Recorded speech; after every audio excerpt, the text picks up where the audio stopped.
তো আমি এখন মুরগির মেটে আর চামড়া রান্না করব। তো এখন আদা রসুন কাঁচা লঙ্কা বাটবো। তো বাটা হয়ে গেছে, সাথে জিরে গোলমরিচও বেটেছি।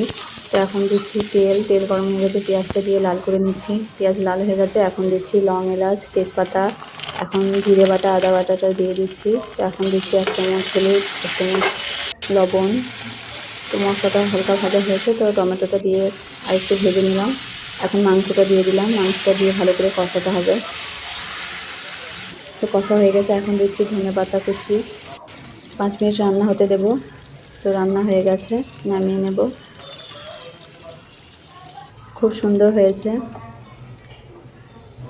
তো ভালো লাগলে কমেন্টে অবশ্যই জানাবেন, আরেকটা শেয়ার করে পাশে থাকবেন। ধন্যবাদ।